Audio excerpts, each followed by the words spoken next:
kita akan belajar khotbah di bukit. Ya, bisa dikatakan bahwa khotbah ini adalah yang paling terkenal ya di antara khotbah-khotbah yang tertulis di dalam Injil. Ya. Tetapi saya akan mulai dengan pandangan yang keliru, ya, yang biasanya muncul di antara orang Katolik mengenai bagian-bagian dalam khotbah di bukit ini. Ya, kita akan mulai dengan mendiskusikan itu nanti. Sekarang gini dulu, Bapak Ibu tolong membuka Injil Matius ya, Sebentar. bab 5, Matius 5. Matius, Matius, saya ambil dulu kitab. Ya. Kemudian silahkan lihat ke ayat 38 dan 39. Matius 5. Matius 5, 38 dan 39. Matius 5. Sebentar, belum agak sulit bukanya ini kertasnya. Kamu telah mendengar firman, mata ganti mata. Bapak Ibu pasti hafal kalimat itu. Kamu telah mendengar firman, mata ganti mata dan Matius gigi 5 bab ganti Ya, Matius bab 5 ayat 38, 39. Ya. 38, 39. Kamu telah Ya. mendengar firman, Semua mata hafal dengan ganti kalimat mata. itu. Kamu telah mendengar ya. firman, mata ganti mata dan gigi ganti gigi. Tapi aku berkata kepadamu, gimana? Jangan melawan orang yang berbuat jahat kepadamu, melainkan siapapun yang menampar pipi kananmu, berilah juga kepadanya pipi Pipi kiri. kiri.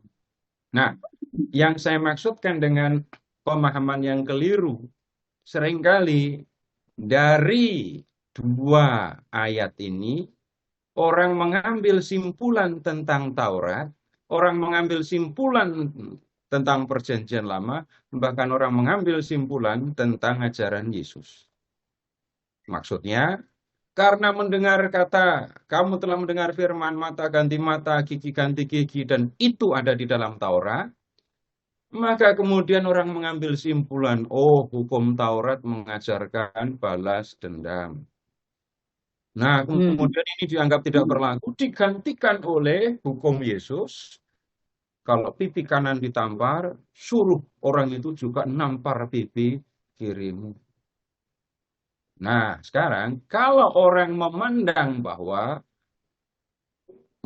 mata ganti mata dan gigi ganti gigi itu adalah ajaran tentang balas dendam, bisa dipastikan bahwa orang yang mengatakan itu tidak membaca keseluruhan khotbah Yesus ini, ya, tidak membaca Taurat, hanya membaca kalimat itu lalu mengambil simpulan sendiri.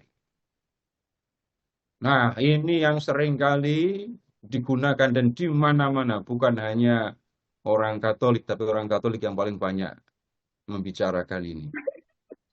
Ya, coba sekarang gini, dah. Coba sekarang gini, Bapak Yang Ibu. gitu dong, Pak. Oh iya, saya orang Katolik, jadi saya bicara bukan merendahkan sudah pasti, tapi saya mengajak Bapak Ibu semua untuk mempelajari apa adanya. Kalau memang salah, ya dikoreksi. Karena urusannya nanti jadi panjang. Coba sekarang, Bapak Ibu, kalau mengatakan mata ganti mata, gigi ganti gigi, tidak berlaku lagi. Apakah orang yang mengatakan seperti itu berani melawan Tuhan Yesus? Lihat ayat 17, bab 5 ayat 17.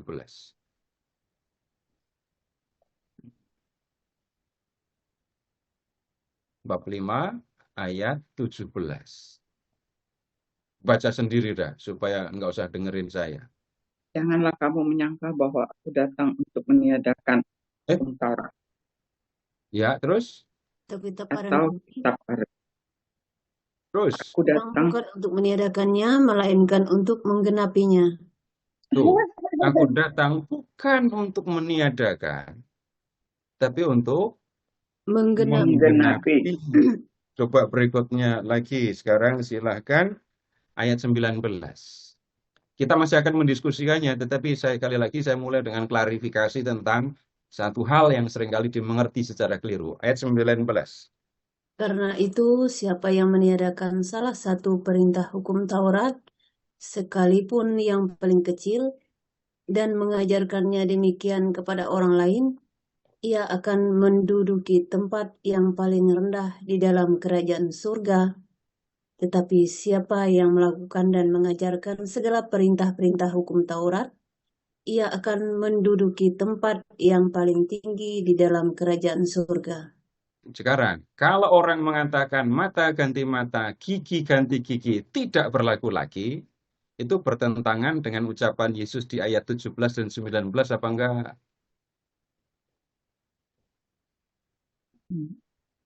Meniadakan kan? Meniadakan salah satu perintah. Mata ganti mata dan gigi ganti gigi enggak berlaku. Diganti dengan pipi kanan tambahin pipi kiri. Baru satu ini. Berikutnya lagi. Bapak Ibu tolong sekarang melihat ayat 27 dan 28. Struktur kalimatnya persis dengan ayat 38 dan 39. Kamu telah mendengar bahwa dikatakan, jangan berzina. Namun, aku berkata kepadamu, setiap orang yang memandang perempuan hingga menginginkannya, sudah berzina dengan dia di dalam hatinya. Apakah berani mengatakan ayat 27 itu tidak berlaku? Diganti dengan ucapan Yesus di ayat 28. Struktur kalimatnya sama dengan ayat 38-39. Orang bisa, yang sering terjadi ya, orang mengatakan mata ganti mata itu kutipan dari Taurat, nggak berlaku. Apakah kemudian diganti oleh ucapan Tuhan Yesus? Pipi kanan, tambahin pipi kiri. Ayat 27 dan 28, struktur kalimatnya sama kan? Ya. Ya, sama, Pak. Apakah berani mengatakan ayat 27, jangan berzina, nggak berlaku lagi. Diganti oleh Yesus dengan zina dalam hati. Nggak ada yang mengatakan begitu kan? Nggak ada yang mengatakan begitu. Aku datang bukan untuk meniadakan, melainkan untuk menggenapi. Nah, nanti menggenapinya seperti apa? Berikutnya lagi. Sekarang Bapak Ibu lihat bab 7 ayat 12 dari Injil Matius.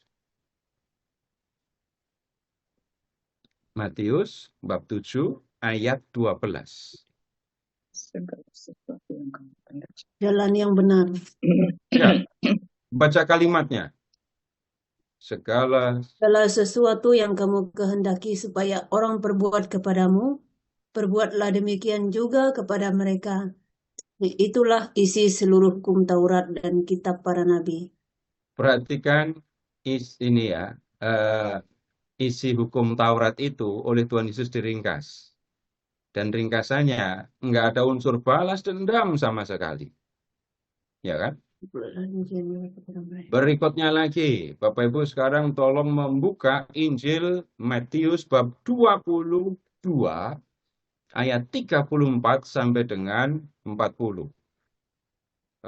Bapak Ibu, ya seperti biasa saya sampaikan, Bapak Ibu pegang Alkitab, pegang stabilo, dan tandai teks-teks yang kita diskusikan.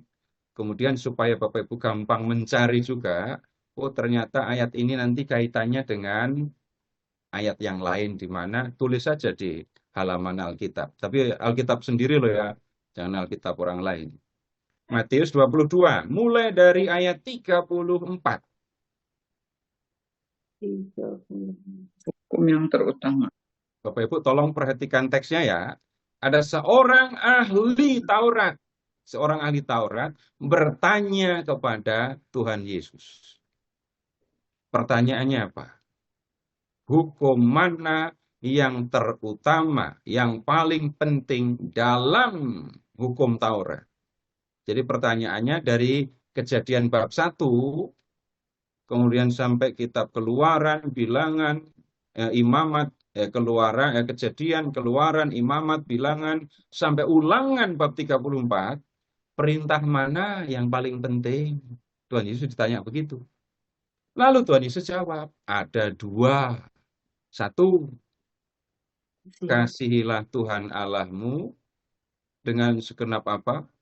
Segenap hatimu, Hati, terus dan dengan segenap jiwamu, jiwamu, dan dengan segenap segenap akal budimu. akal budimu. Itu nomor 1. Yang nomor 2, kasihilah sesamamu seperti dirimu sendiri. Terus lihat di ayat 40. Pada kedua hukum inilah tergantung Tentu seluruh hukum seluruh Taurat. hukum Taurat dan kitab para nabi. Mana balas dendamnya? Enggak ada kan? Nggak Nah, ada. kalau begitu pertanyaannya, terus maksud firman itu, hukum itu, mata ganti mata, gigi ganti gigi itu apa? Gitu. Nanti yang seperti ini kita perlu klarifikasi. Kemudian Bapak Ibu kita kembali ke Injil Matius ya. Sekarang silahkan Bapak Ibu ke bab 5 yang sabda bahagia itu.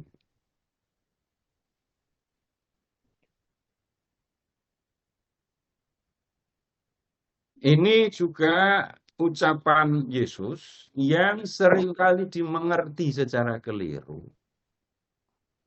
Atau bisa jadi bukan keliru, tapi orang yang membacanya bingung.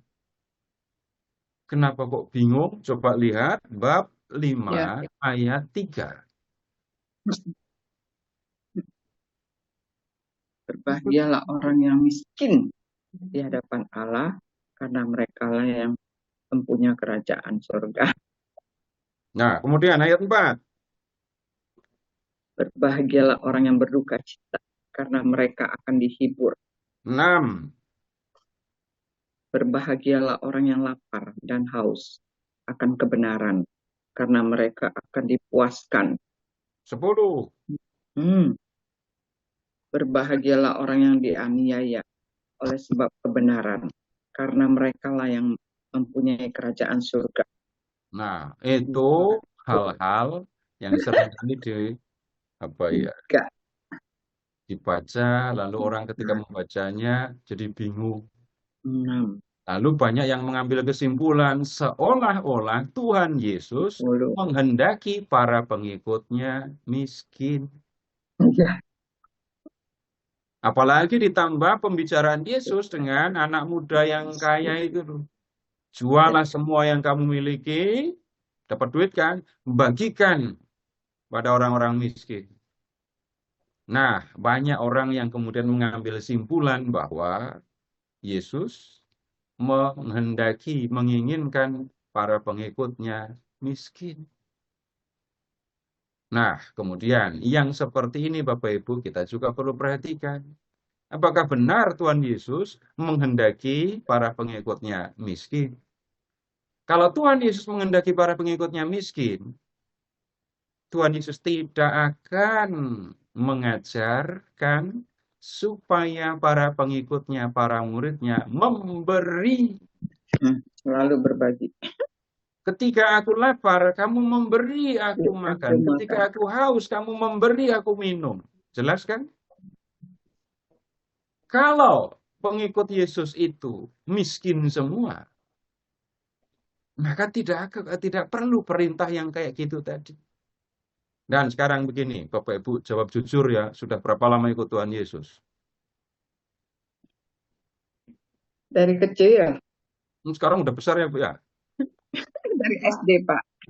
50 tahun. Udah tua. 75 tahun. Sekarang, selama itu Bapak Ibu mengikuti Tuhan Yesus, tolong ingat-ingat, apakah Bapak Ibu pernah mendengar perintah Tuhan Yesus supaya Bapak Ibu meminta kepada sesama? Ya. Belum pernah. Nggak ada. Hah? Sampai sekarang udah 50 tahun Tidak ikut ada. Tuhan Yesus belum pernah dengar. Nggak ada. Kalau kamu mengalami kesulitan, mintalah kepada sesamamu. Pernah bilang Tuhan Yesus pernah bilang begitu? Tidak. Enggak pernah. Perintahnya adalah memberi. Ya. Ya. Enggak pernah memberi perintah untuk meminta kepada sesama. Dan itu jelas indikasi bahwa Tuhan Yesus tidak menghendaki murid-muridnya miskin. Duh, kalau begitu, apa masalah yang sebenarnya ini kita perlu perhatikan? Kenapa Tuhan Yesus menyebut orang yang miskin itu berbahagia? Ini jangan-jangan di antara Bapak Ibu ini orang-orang yang nggak berbahagia semua. Kalau Bahagia. membaca ayat 3 harafiah dan tidak mau mengerti apa yang sebenarnya mau diucapkan oleh Tuhan Yesus. Sebenarnya kuncinya, hal yang perlu mendapat perhatian adalah Bapak Ibu, perhatikan kata karena. Saya mempunyai 100%. Nah, itu masalahnya. Atau itu yang harus mendapat perhatian. Masalahnya, kok masalah? Kalau mau memahami firman ini, yang harus diperhatikan adalah kata karena. Apa yang membuat orang miskin disebut bahagia oleh Tuhan Yesus? Karena mereka yang punya kerajaan surga. Belum selesai juga ini. Oh, berarti surga itu punyanya orang-orang miskin. Ini Bapak Ibu nggak termasuk golongan miskin. Maka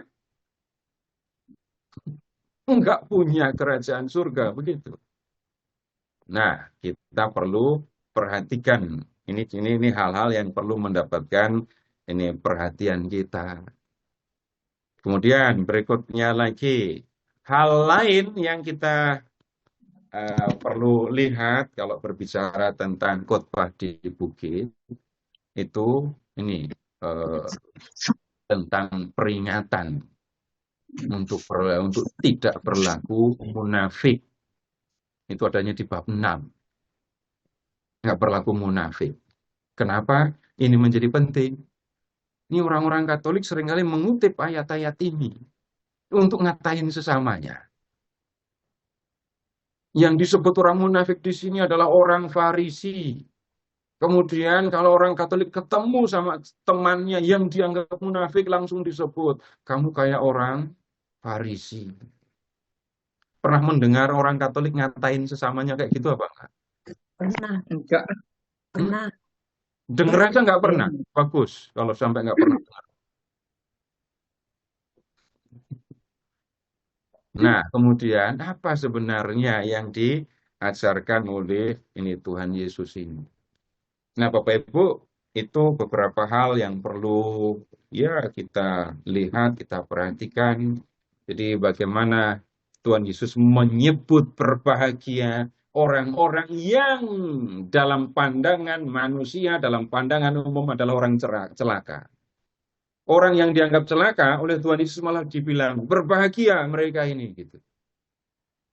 Kemudian yang berikutnya ada sikap Yesus yang sangat jelas berkaitan dengan Taurat. Orang mengatakan Yesus tidak meniadakan hukum Taurat, tapi sebagian orang malah mengatakan mata ganti mata, gigi ganti gigi, yang merupakan kutipan dari Taurat, itu dianggap tidak berlaku lagi. Ini bertentangan dengan yang diajarkan oleh Tuhan Yesus. Nah, kita akan melihat juga bagaimana Tuhan Yesus itu menggenapi apa yang sudah tertulis di dalam Taurat. Kemudian ada hal-hal praktis, Bapak Ibu, berkaitan dengan hidup keagamaan yang ditunjukkan oleh Tuhan Yesus. Tentang bagaimana menjalani kehidupan sebagai orang saleh dalam arti yang sesungguhnya. Nah, kemudian ada poin yang lain lagi berkaitan dengan doa. Bapak Ibu, di bagian ini, di khotbah di bukit, kita menemukan Tuhan Yesus yang menyampaikan beberapa pengajaran mengenai doa. Misalnya, Bapak Ibu, yang jelas, Bapak Ibu bisa lihat di bab 6, itu ya, ayat 7 sampai dengan 15. Kemudian di bab 7, ayat 7 sampai dengan 11. Jadi ada bagian yang memang Tuhan Yesus menyampaikan pengajaran mengenai doa. Di sini pun kita juga perlu lihat ada hal penting untuk untuk kita perhatikan. Kenapa? Banyak orang beranggapan berdoa itu sama dengan memohon. Kalau belum memohon, rasanya belum berdoa. Lalu yang menjadi soal adalah ukuran doa, ukuran keberhasilan doa itu adalah dikabulkan atau tidaknya doa atau permohonan itu. Nah, karena memandang doa yang baik itu adalah doa yang dikabulkan permohonannya, tapi doa yang nggak baik itu adalah doa yang permohonannya tidak dikabulkan, maka kemudian orang bisa mengalami kecewa. Saya sudah minta, tapi Tuhan tidak juga memberi. Menjawab. Nah, nggak memberi. Kalau menjawab tuh jawabannya kayak jawaban Tuhan kepada Paulus, nggak senang juga itu dengar jawaban Tuhan. Paulus mengalami kesakitan yang sangat serius sekali sakit, untuk gerak saja dia sakit, dan Paulus sampai mengatakan ini utusan iblis ini. Kemudian Paulus sudah 3 kali minta kepada Tuhan supaya Tuhan menyembuhkannya. Kalimatnya, supaya utusan iblis itu mundur daripadanya. Tuhan jawabnya apa? Paulus, kasih karuniaku buat kamu sudah cukup. Karena justru dalam kelemahanlah kuasaku menjadi sempurna. Kalau didengar, iya. Dijawab, iya. Tapi tidak seperti yang saya mau. Nah, itu masalah lain lagi. Nah, nanti kita akan lihat apa yang diajarkan Tuhan Yesus mengenai hal ini. Nah, selanjutnya Bapak Ibu, kita akan melihat ini kedudukan atau tempat khotbah di bukit di dalam Injil Matius. Jadi saya siapkan PowerPoint, tapi saya nggak mau tayangkan. Bapak Ibu buka Alkitab saja ya, seperti biasa. Sekarang Bapak Ibu buka Injil Matius, bab 1. Matius, bab 1 ya. Bab 1. Kita mulai dari Matius bab 1 nanti sampai bab 28 kita buka. Tapi enggak detail ya. Bapak Ibu sudah ketemu bab 1? Sudah. Matius bab 1 dan bab 2 itu isinya kisah masa kanak-kanak Yesus. Bapak Ibu lihat ada silsilah atau daftar nenek moyang Tuhan Yesus. Kemudian ada kelahiran Yesus. Kemudian ada apalagi datangnya orang-orang Majus. Kemudian ada pembunuhan anak-anak di Bethlehem, pengungsian ke Mesir, kembali ke Israel. Nah, kemudian di bab 3 Bapak Ibu, itu Tuhan Yesus sudah gede. Di bab 3. Yohanes tampil, Yesus dibaptis, sesudah itu Yesus berpuasa, dan selesai berpuasa, Yesus memulai karyanya, memberitakan kerajaan Allah di Galilea. Ya. Nah, disitulah Bapak Ibu kita ketemu Yesus yang apa menyebutnya ya, persiapan, mempersiapkan diri sebelum berkarya, dan disebut awal karyanya itu seperti apa. Sekarang Bapak Ibu lihat ke bab 5. Apa yang Bapak Ibu temukan di bab 5? Itu ada bantuan untuk kita. Ya. Pasal 5 sampai dengan pasal 7. Ya. Itu isinya adalah khotbah di bukit. Ya. Kemudian sekarang silahkan ke bab 8.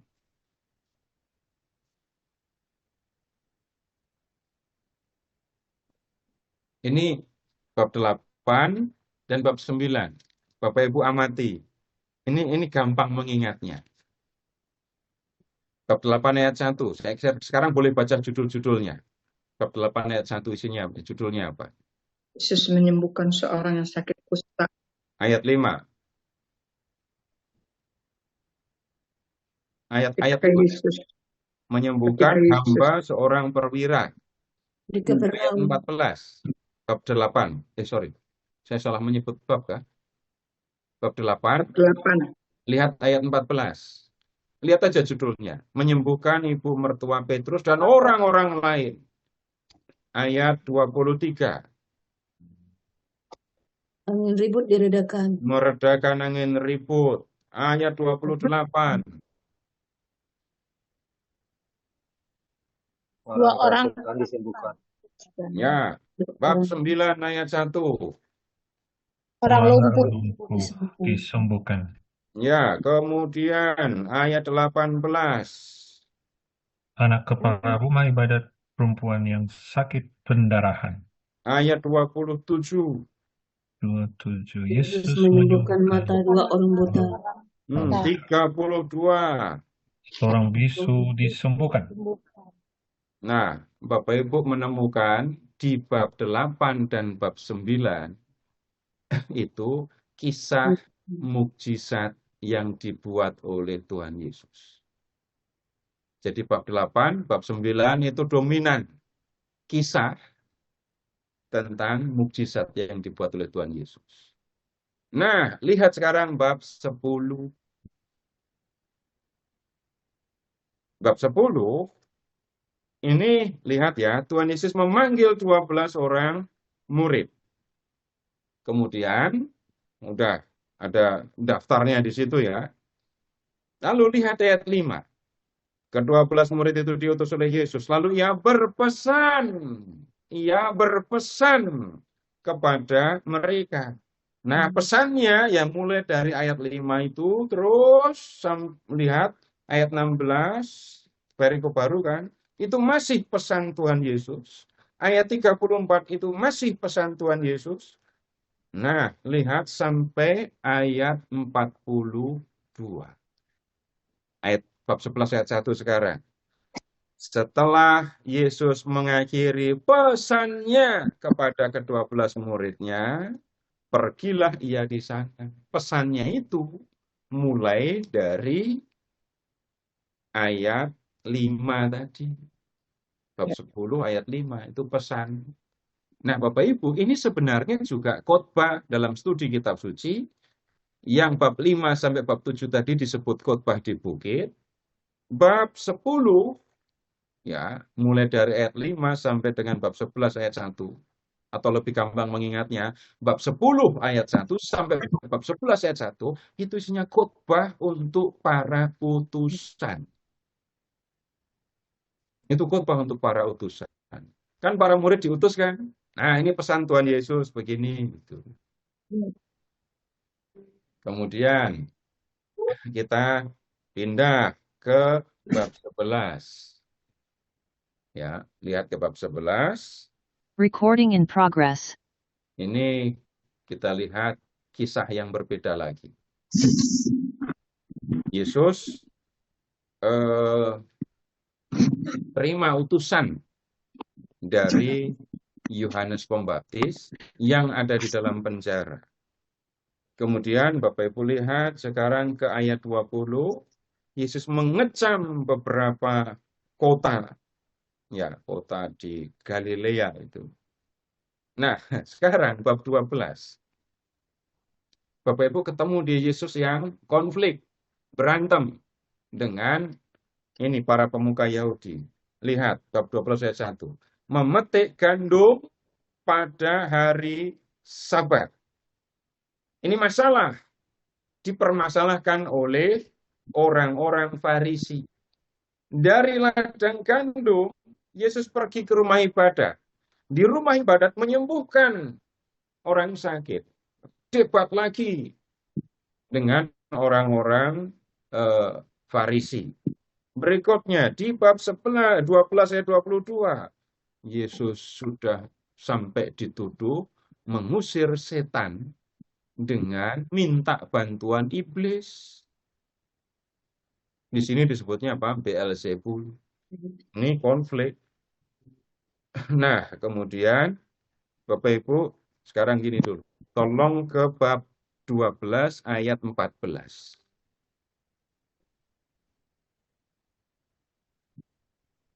Lalu Ya. keluarlah orang-orang Farisi itu dan bersekongkol untuk membunuh dia.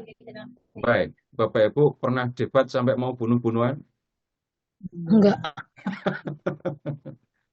Ini Yesus debat dengan orang-orang Farisi ya. Orang Farisi sampai kepada level mau bunuh Yesus. Berarti marahnya sudah level 10 ini ya. Orang-orang Farisi itu. Nah, kemudian ini yang di ayat 22 tadi, Yesus dituduh mengusir setan dengan kuasa, dengan bantuan iblis. Nah, ada konflik di sini di bab 12 ya. Kemudian Bapak Ibu sekarang, Yesus bicara juga tentang roh roja. Bab 13.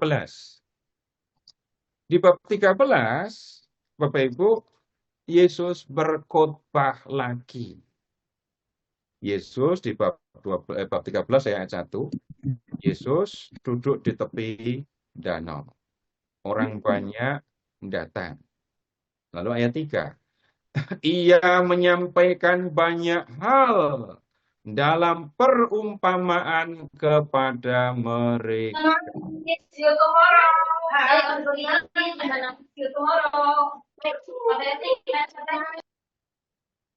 Ya, perumpamaannya apa?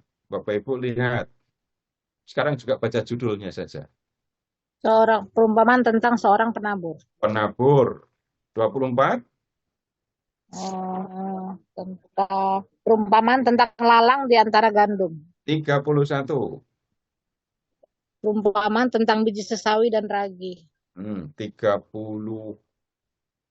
6. Itu penjelasan dari ayat 24 dan seterusnya tadi ya. Lalu 44. Perumpamaan tentang harta terpendam dan mutiara yang berharga. Nah, 47. Perumpamaan tentang pukat. Nah, habis itu lihat ayat 51.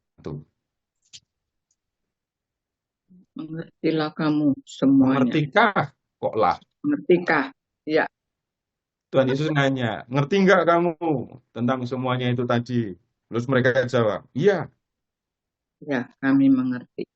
Nah, kemudian habis itu Bapak Ibu, Yesus pulang ke Nazaret dan ditolak.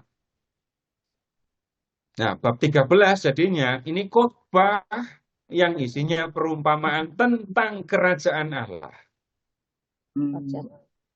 Jadi kita sudah lihat ada 3 khotbah ya. Yang pertama khotbah di bukit tadi, terus ada khotbah untuk para utusan, bab 10. Terus berikutnya bab 13 ada khotbah tentang khotbah isinya perumpamaan tentang kerajaan Allah. Kemudian Bapak Ibu kita ketemu di bab 13 ayat 53 Yesus ditolak. Bab 14 ayat 1 Yohanes Pembaptis dibunuh. Berikutnya Yesus memberi makan 5.000 orang terus jalan di atas air. Ya. Kemudian ini debat lagi Bapak Ibu di bab 15. Ini Yesus debat dengan orang Farisi dan ahli Taurat ya yang datang dari Yerusalem. Jauh-jauh datang ke Galilea mereka bertemu dengan Yesus dan debat. Kemudian masih ada mukjizat di sini, ada perempuan Kanaan yang menjadi percaya. Ini perempuan hebat. Tuhan Yesus menyamakan dia dengan anjing. Ya. Lihat ayat 26, 15-26. Tapi Yesus menjawab, Tidak patut mengambil roti yang disediakan bagi anak-anak dan melemparkannya kepada anjing. Tapi ibu itu jawab apa? Benar Tuhan. Namun anjing itu juga makan remah-remah yang jatuh dari meja tuannya. Perempuan ini nggak sakit hati dibandingkan dengan anjing. Kenapa? Ini bukan anjing Yahudi. Bukan anjing Yahudi. Pasti bukan anjing Yahudi. Kenapa? Nah itu anjingnya ada di bawah meja, tuannya makan. Nah itu pasti bukan orang Yahudi. Orang Yahudi mustahil membawa anjing masuk ke dalam rumah dan kemudian ada di bawah meja ketika mereka makan. Nggak mungkin.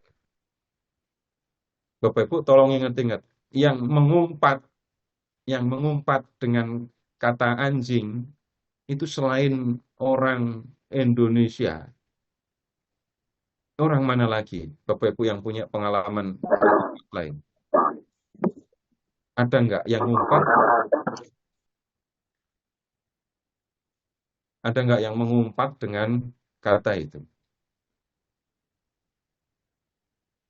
Jangan lupa bahkan ada seorang santo yang namanya sangat terkenal, terutama di Pulau Jawa ini, yang namanya anjing. Petrus Canisius. Canis itu anjing. Mungkin Bapak Ibu ada yang tahu nama Belandanya. Aslinya kan orang Belanda.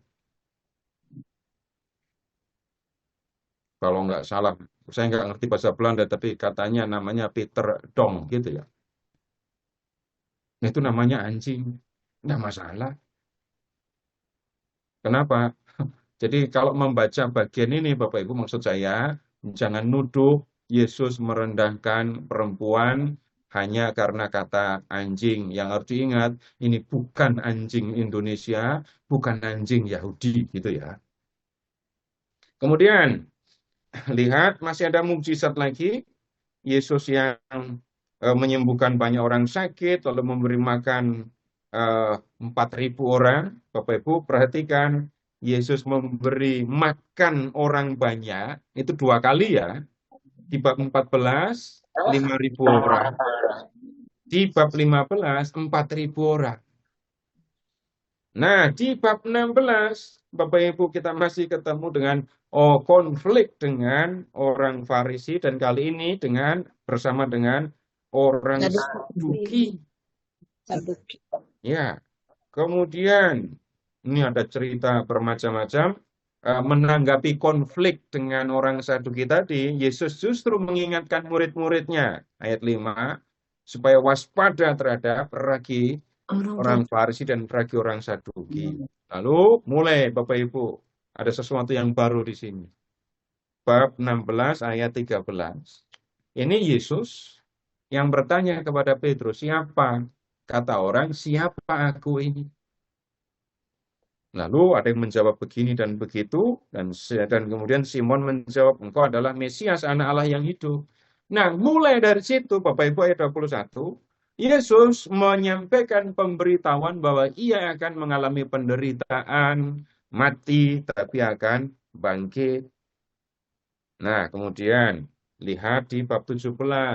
Setelah memberitahukan bahwa ia akan menderita, Yesus justru menunjukkan kemuliaannya kepada 3 orang murid utamanya di gunung. Ya. Nah, kemudian sesudah turun dari gunung, menyembuhkan anak muda yang sakit, Ayan. Lalu lihat ayat 22. Untuk kedua kalinya, Yesus memberitahukan bahwa ia akan mengalami penderitaan, pembunuhan, tapi akan bangkit. Murid-muridnya pada nggak ngerti. Murid-muridnya pada nggak ngerti. Malah nanya, nanti kalau Yesus jadi raja, siapa yang akan menjadi tangan kanannya ya? Itu. Pada nggak paham. Jadi ngomongnya aneh. Kemudian, sekarang Bapak Ibu lihat ke bab 18. Ayat 1. Pada waktu itu datanglah murid-murid itu kepada Yesus dan bertanya, siapakah yang terbesar dalam kerajaan surga? Lalu Yesus memanggil seorang anak kecil, menempatkannya di tengah mereka dan berkata, aku berkata kepadamu, jika kamu tidak bertobat dan menjadi seperti anak kecil ini, kamu tidak akan masuk dalam kerajaan surga. Nah, Bapak Ibu, ini Tuhan Yesus khotbah lagi. Bab 18, itu isinya khotbah. Perhatikan 19 ayat 1. Setelah mengakhiri perkataan itu, berangkatlah Yesus dari Galilea, lalu tiba di Yudea. Perkataannya yang mana? Seluruh bab 18. Ini khotbahnya tentang ini. Isinya kalau kita perhatikan tentang hidup bersama sebagai orang yang percaya kepada Yesus. Atau lebih mudahnya, ini khotbah tentang hidup menggereja gitu ya. Kalau ada anggota yang bersalah, harus diapakan? Peringatannya adalah jangan sampai kamu membuat saudaramu melakukan kesalahan. Jangan sampai kamu memprovokasi, membesarkan hati sesamamu sehingga dia berdosa. Gitu. Nah, kemudian bab 19, ini ada pembicaraan yang terkenal ya, bicara tentang perceraian. Kemudian bab 16 orang muda yang kaya yang saya sebut tadi. Nah, Bapak Ibu, sekarang lihat di bab 20. Ini bukan khotbah, tapi Yesus menyampaikan perumpamaan. Perumpamaan yang sangat terkenal walaupun tidak segera dipahami kan. Kemudian, sekarang lihat 20:17. Yesus untuk ketiga kalinya memberitahukan bahwa ia akan mengalami penderitaan, kematian, dan kebangkitan. Lalu Yesus, ini kan perjalanan ke Yerusalem. Lalu di 20 ayat 29 kita ketemu Yesus yang sampai di Yeriko. Di bab 21 Yesus masuk ke Yerusalem dengan menunggang keledai. Dengan menunggang keledai, ayat 12 menyucikan bait Allah, lalu mengutuk pohon ara. Para pemuka Yahudi mempertanyakan kuasa Yesus untuk mengusir para pedagang itu. Tunggu dulu. Ini ngomong-ngomong tadi kita sudah ketemu berapa khotbah? 4. 3. 4. Betul. 12. Coba diingat lagi. Ya. Khotbah di bukit. Bab 10 tentang utusan. Ya. 13 berkhotbah tentang perumpamaan kerajaan Allah. Lalu yang 18 khotbah tentang hukum gereja. Iya. Terus udah baru itu. Ya, udah itu baru itu. Lalu di sini kita ketemu Yesus menyampaikan macam-macam perumpamaan. Lihat ya, perumpamaan tentang 2 orang anak ayat 28. Perumpamaan tentang para penggarap kebun anggur. Ini perumpamaan bukan untuk mengajar, tapi dalam rangka debat pertikaian dengan para pemuka Yahudi yang ada di Yerusalem.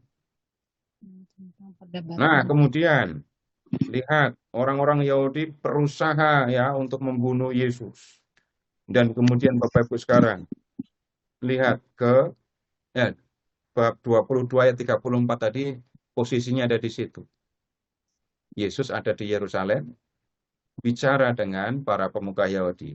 Bab 23 ini bukan khotbah, nggak disebut khotbah, tetapi Yesus yang mengecam ahli Taurat. Iya, dan orang Farisi. Kalau di bab 5 tadi kan berbahagialah gitu kan. Nah, Bapak Ibu kalau di bab 23 coba lihat ayat 13. Kata pertama. Celakalah kamu. Ayat 24, ayat 14. 15, 16, 23, 25, 27, 29. Itu celakalah semua. Celaka terus. Nah, sekarang Bapak Ibu buka bab 24. Khotbah lagi. Khotbah akhir zaman. 2 bab Tuhan Yesus berbicara tentang akhir zaman. Ini khotbah khusus tentang akhir zaman. Ada perumpamaan-perumpamaan. Jadi bab 24 ya. Lihat ada Yesus bicara tentang permulaan penderitaan. Tapi sebelumnya bicara tentang runtuhnya bait Allah. Kemudian bicara tentang nabi-nabi palsu, datangnya anak manusia. Lalu ada perumpamaan tentang pohon ara, nasihat untuk berjaga-jaga, perumpamaan tentang hamba yang jahat, yang setia dan yang jahat. Bab 25, semua pasti hafal ini. Gadis bijaksana dan gadis bodoh. Ayat 14. Perumpamaan tentang talenta. 31. Penghakiman terakhir. Nah, ini 25 ini Bapak Ibu hafal semua. Paling sering diperbincangkan. Lalu bab 26 Bapak Ibu kita menemukan ini kisah sengsara Yesus, sengsara dan kebangkitan. Ini bab 26 pemberitahuan keempat tentang penderitaan Yesus. Yesus diurapi, kemudian Yudas mengkhianati Yesus. Hanya di Injil Matius Bapak Ibu ada kalimat, apa yang hendak kau berikan kepadaku supaya aku menyerahkan dia. Markus, Lukas tidak menulis sama dengan Matius. Yang Bapak Ibu selama ini ingat, kalau mengatakan Yudas itu mengkhianati dengan menjual Yesus, itu sebenarnya sumbernya bukan Matius, bukan Markus, bukan Lukas, bukan Yohanes, tapi Matius. Coba lihat 26 ayat 15. Ia berkata, apa yang hendak kamu berikan kepadaku supaya aku menyerahkan dia kepada kamu. Mereka membayar 30 uang perak kepadanya. Nah, kelihatan transaksinya kan? Kelihatan jualannya kan? Iya. Kalau di Injil Markus dan di Lukas nggak begitu. Yudas berniat menyerahkan Yesus dan para pemuka Yahudi itu gembira. Terdorong oleh rasa gembira, mereka memberi uang. Beda kan? Nah, kemudian sesudah itu lihat ayat 17, Yesus makan Paskah, ini juga seringkali diabaikan. Makan Paskah lalu menetapkan Ekaristi. Jadi ada 2 peristiwa malam itu. Yesus mengadakan perjamuan Paskah dan menetapkan Ekaristi. Lalu Yesus dari situ pergi ke Getsemani, ditangkap, diadili 2 kali, pengadilan Yahudi dan pengadilan Romawi, Pilatus. Dan sesudah itu, ya, Yesus disalibkan, kemudian mati, dikuburkan. Bab 28, Yesus bangkit dan memberi tugas kepada murid-muridnya untuk ini memberitakan dirinya. Nah, sekarang kalau diringkas sebentar.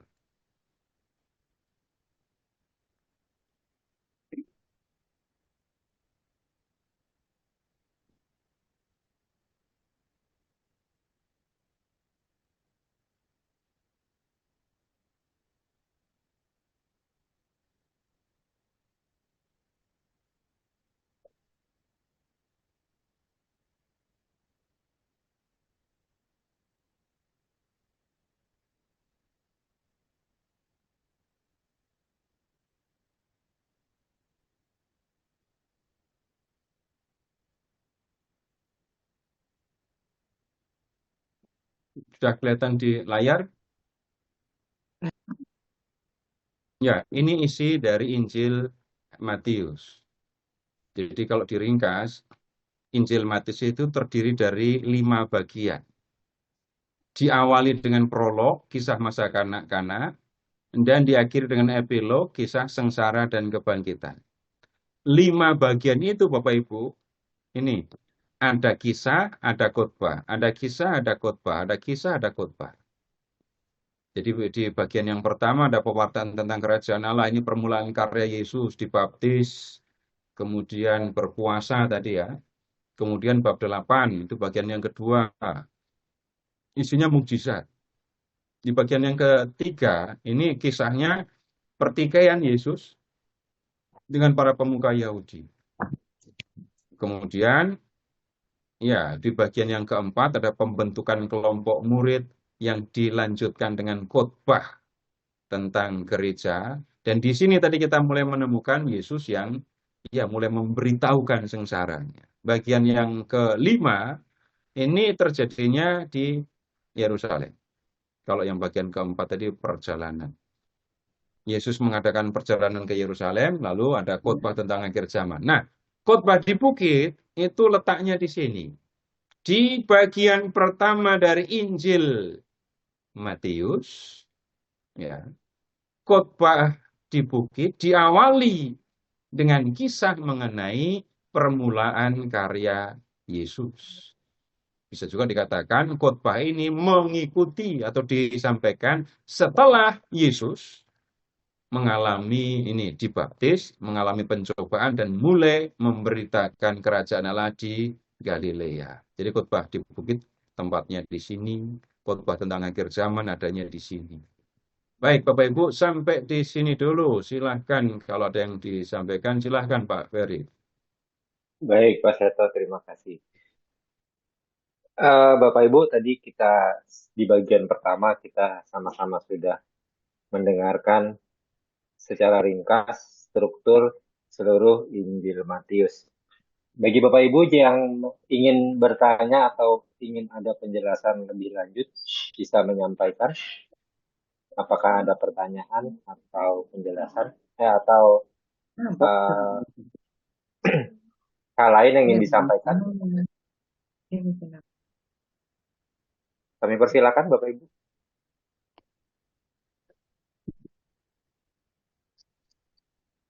Ya, Tidak ada? Ya. Saya mau bertanya, Ferry. Pak. Sebentar Pak Helmi. Silakan Ibu Diana. Ibu Diana dari Paroki Jagakarsa. Ya, saya mau bertanya tentang orang Farisi dan Saduki. Ya, Itu apa silakan Ibu. mereka sukunya berbeda atau gimana? Apa mereka sama-sama orang Yahudi tapi beda suku? Mungkin bisa dijelaskan Saduki itu dari keturunan mana, Farisi dari keturunan mana? Itu saja, Pak. Terima kasih. Ya.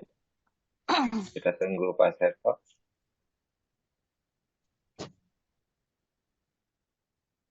Baik, Ibu tolong membuka Kisah Para Rasul bab 23.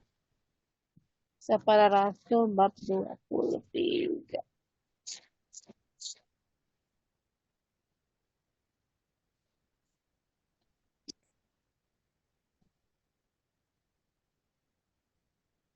Iya, sudah.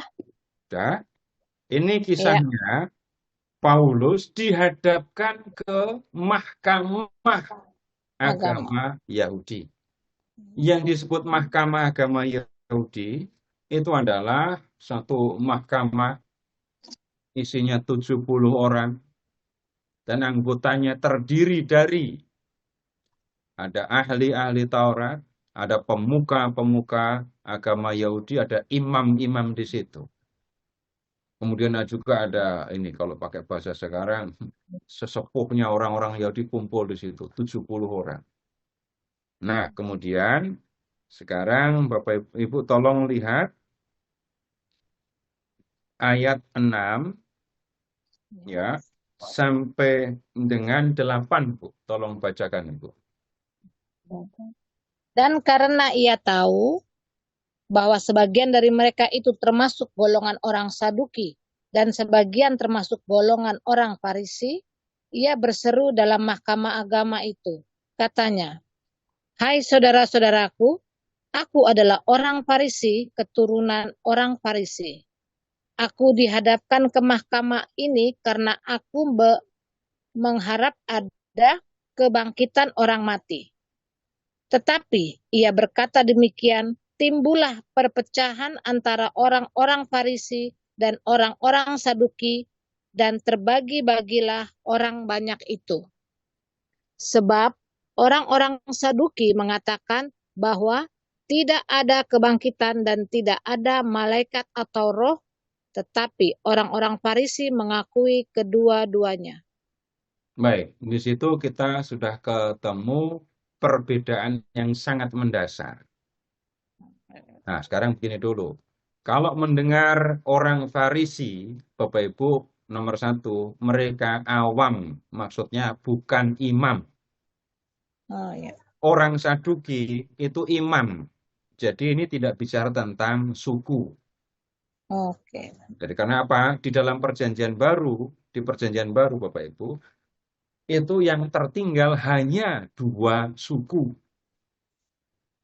Kalau membuka ini silsilah atau daftar nenek moyang Yesus tadi yang di Matius bab 1, kemudian Bapak Ibu membaca surat Ibrani, langsung akan tahu Yesus lahir sebagai ini anggota suku Yehuda. Sedangkan Paulus itu dari suku Benyamin, hanya 2 suku itu. Nah, jadi ini bukan urusan suku ya, Iya ya. tapi para imam Bapak Ibu memang istimewa. Karena orang Yahudi itu bisa menjadi imam, nggak perlu masuk seminari. Syaratnya cuma 1, ayahnya imam.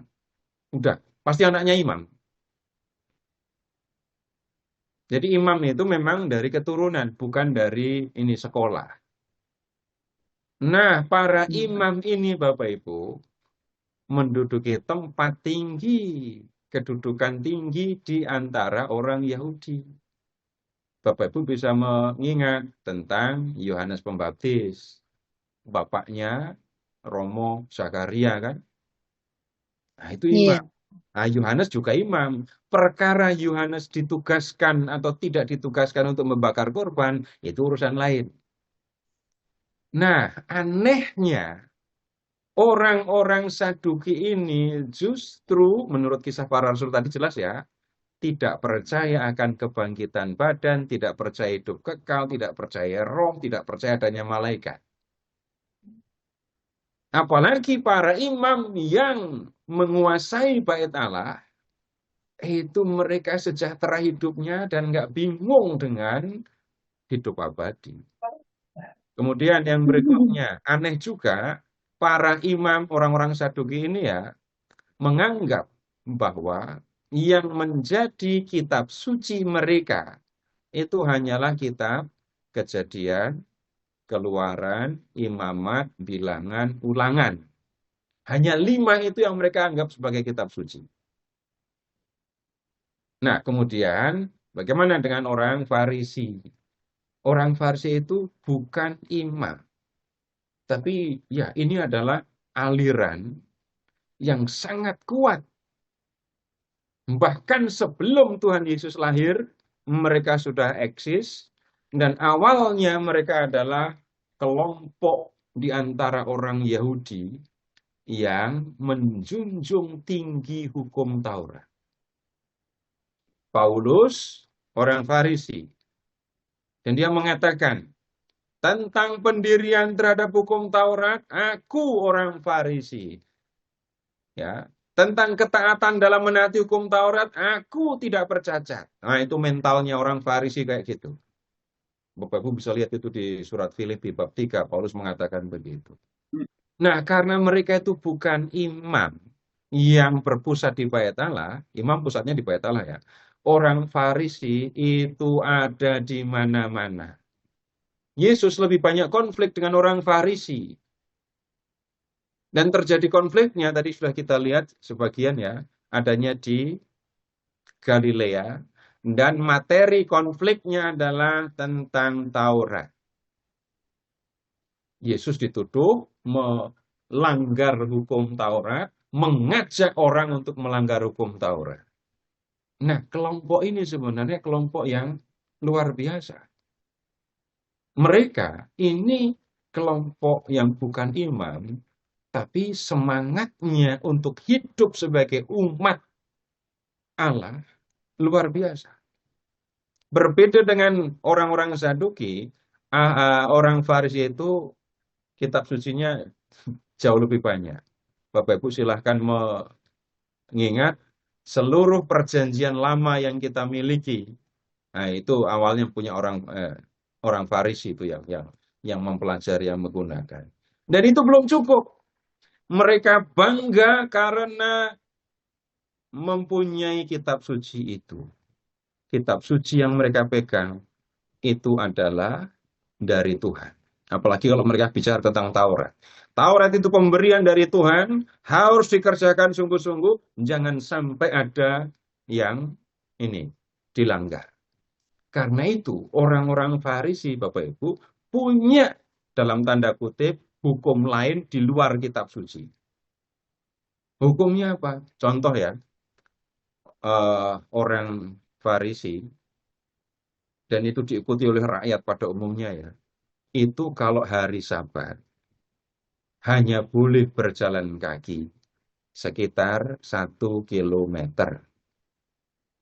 Loh, dari mana itu tahu? Bapak Ibu, di Kisah Para Rasul, jarak antara Yesus naik ke surga dengan kota Yerusalem itu ditulisnya di situ, seperjalanan Sabat jauhnya. Kisah bab 1 ayat 11. Ayat 10 atau ayat 11 nanti boleh diperiksa. Maksudnya apa? Itu adalah jarak yang boleh ditempuh pada hari Sabat. Ada di dalam hukum Taurat? Enggak ada. Nah, Bapak Ibu, itu contoh orang Farisi itu kalau menjalankan hukum kayak gitu. Di antara mereka, Bapak Ibu, ada yang studinya maju, belajar sungguh-sungguh, ada jenjangnya, dan mereka menjadi ahli-ahli Taurat. Kalau mendengar ahli Taurat, kebanyakan dari mereka itu adalah orang Farisi. Ya, jadi yang bertanya kepada Yesus, hukum mana yang terutama dalam Taurat, itu orang Farisi yang istimewa karena yang bertanya itu adalah seorang ahli Taurat. Pengaruhnya Bapak Ibu luar biasa di kalangan rakyat karena mereka ada di mana-mana. Tapi kemudian juga karena itu Yesus konfliknya dengan orang-orang Farisi ini.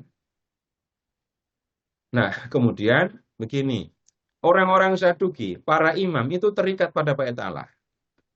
Korban hanya bisa dilakukan di bait Allah. Setelah bait Allah dihancurkan tahun 70 Masehi, Bapak Ibu, maka para imam kehilangan pekerjaannya semua.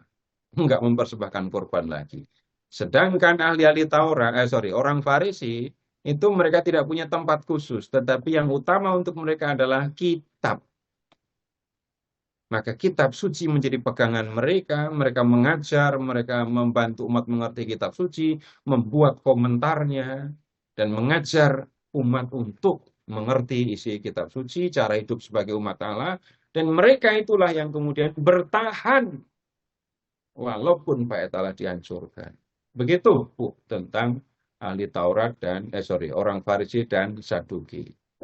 Nah, di luar dua kelompok itu, Bapak Ibu, masih ada kelompok-kelompok lain.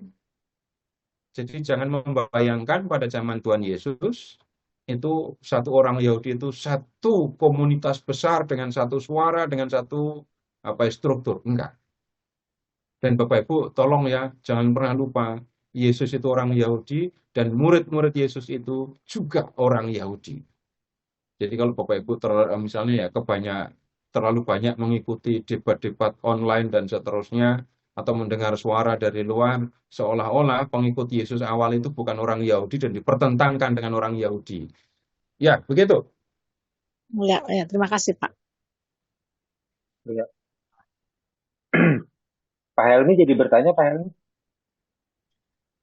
Ya, bukan pertanyaan, tetapi terima kasih Pak Seto atas saya sempat foto itu mengenai struktur Injil Matius ya, dan ternyata saya lihat begitu nunuk gitu ya, sistematis gitu Injil Matius ya. Dibuka dengan prolog, lalu ditutup dengan epilog, kemudian di sandwich dengan ada 5 judul ya, tapi masing-masing judul itu mengisahkan ada kisah dan khotbah, kisah khotbah gitu. Jadi membaca ini saya jadi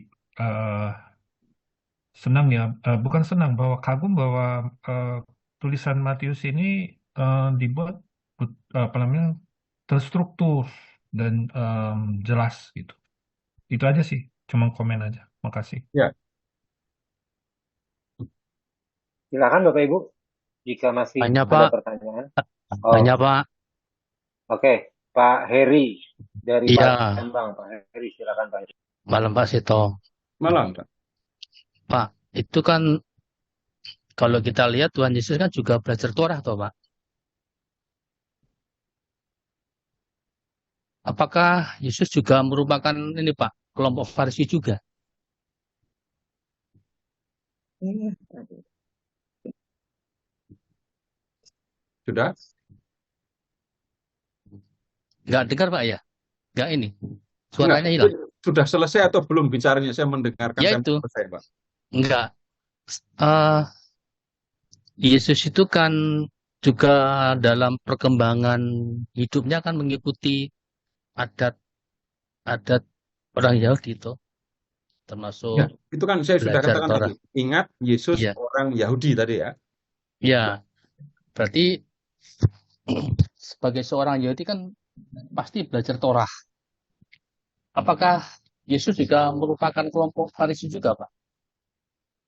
Tidak bisa kita mengatakan begitu. Saya sampaikan orang Saduki belajar Taurat.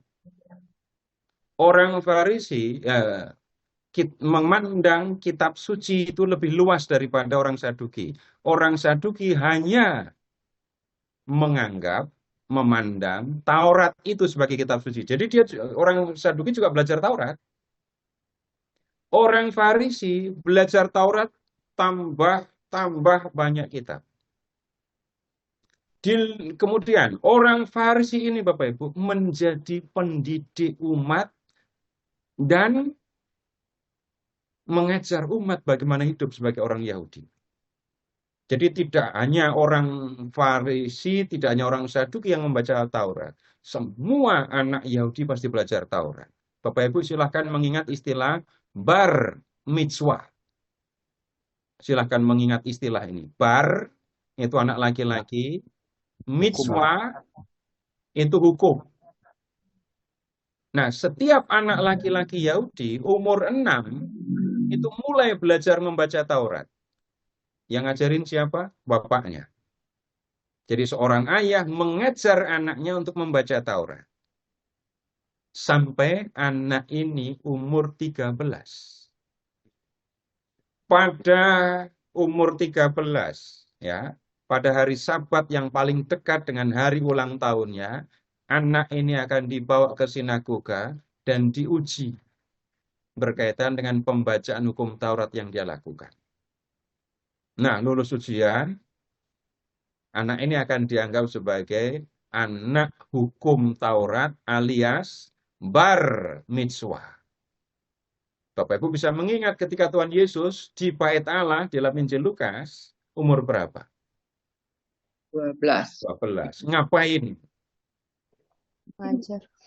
Oh, bukan mengajar. Bersoal jawab. Oh, tanya jawab malah ya. Tanya jawab. Jadi, bertanya jawab. Dan tampak di situ bahwa Yesus anak yang cerdas. Nah, kemudian sekali lagi orang Farisi dominan di kalangan rakyat. Nah, untuk mengatakan bahwa Yesus itu orang Farisi atau bukan orang Farisi, kita kan perlu dasar. Nah, kemudian yang kita bisa lihat, Bapak Ibu, kesamaan Yesus dengan orang Farisi, tapi juga perbedaan Yesus dengan orang Farisi. Kesamaannya apa? Bapak Ibu ingat tadi yang di Kisah Para Rasul bab 23. Orang Saduki tidak percaya kebangkitan, tidak percaya hidup kekal, tidak percaya malaikat dan roh. Orang Farisi percaya semuanya. Yesus sama dengan mereka? Iya. Yesus mengajarkan hidup yang kekal. Yesus mengajarkan kebangkitan. Kemudian, Bapak Ibu, ada lagi. Sekarang begini juga. Satu kelompok orang Farisi itu mengajarkan bahwa seorang laki-laki boleh menceraikan istrinya kalau istrinya itu melakukan perbuatan tidak senonoh, termasuk kalau masak gosong, itu boleh dicerai. Itu kelompok. Jadi gini, tunggu dulu. Saya bicara, Bapak Ibu minta maaf saya bicaranya jadi agak detail ya. Iya, Kita nggak apa-apa. mendengar satu Farisi ya, satu kelompok Farisi. Ternyata di dalam kelompok Farisi itu ada dua aliran utama. Aliran yang pertama itu disebutnya pemimpinnya ya, pendiri alirannya ya, Hillel, namanya Hillel. Yang kedua namanya Shammai. Nah, kelompok Hillel ini setuju, enggak apa-apa istri diceraikan. Terserah suami. Dan menceraikannya gampang sekali. Kasih tulis surat cerai, kasih surat cerai ke istrinya, suruh istrinya pergi. Selesai. Nah, Yesus nggak sepakat dengan ini. Yesus nggak sepakat dengan kelompok ini. Tapi Yesus sepakat dengan kelompok yang kedua, yang kelompok Shammai. Nggak bisa perkawinan itu diceraikan, apalagi dengan cara seperti itu. Kemudian, yang berikutnya, Bapak Ibu ketika mengecam orang-orang Farisi, ya, di bab 23 tadi, itu Yesus mengatakan bahwa orang-orang Farisi pergi menyeberangi lautan untuk memberitakan, ya kalau pakai bahasa kita, memberitakan ajaran mereka gitu ya. Kamu mengarungi lautan dan menjelajahi daratan untuk membuat satu orang saja menjadi penganut agamamu. Dan sesudah hal itu terjadi, kamu menjadikan dia 2 kali lebih pantas masuk neraka daripada kamu. Ini orang Farisi yang menjalankan karya misi, kalau pakai bahasa sekarang. Dalam hal ini, Yesus juga sepaham dengan kelompok Farisi. Nah, yang nggak sepaham dengan Yesus, yang nggak sepaham dengan orang Farisi, itu cara membaca hukum Taurat. Orang Farisi di zaman Yesus sudah menjadi formalistis. Pokoknya hukum Taurat harus dikerjakan seperti yang tertulis. Sampai kemudian Tuhan Yesus berkata itu, konfliknya kan mulai. Mana yang diperbolehkan pada hari saat? Menyelamatkan nyawa orang atau membunuhnya? Jawabannya jelas kan? Masa mau menyelamatkan orang nunggu sabat selesai? Yesus melihat hukum Taurat bukan sebagai poin-poin kalimat yang harus ditaati secara mati, tapi Yesus membaca Taurat ya dengan memperhatikan jiwa dari hukum itu. Maka kemudian kita perlu lihat nanti bagaimana Yesus membaca kembali hukum Taurat yang kemudian disampaikan di Matius bab 5 tadi. Jadi saya tidak bisa mengatakan Yesus itu adalah kelompok orang Farisi, tapi saya bisa mengatakan ada hal-hal yang sama yang disampaikan oleh Yesus, yang dengan yang disampaikan oleh orang Farisi, dan ada yang berbeda. Orang Farisi senang ketika Yesus bisa membungkam utusan orang-orang Saduki tentang kebangkitan. Orang Farisi senang. Kenapa? Nah, ini mereka sering nanya kepada kami nggak bisa jawab. Sudah dijawab oleh Tuhan Yesus. Itu tentang kisah yang dibuat orang Saduki tentang 7 orang laki-laki yang kawin dengan seorang perempuan, lalu siapa yang akan menjadi suami dari perempuan itu pada hari kebangkitan. Begitu, Pak? Baik, Pak. Makasih, Pak. Satu lagi, Pak. Apakah Saduki itu keturunan Imam Sadok itu, Pak? Lebih tepatnya namanya diambil dari situ. Oh, namanya. Tapi untuk tracking untuk tracking di zaman Yesus ini alirannya, jalurnya sampai ke sana, saya belum menemukan sesuatu yang membuktikan itu.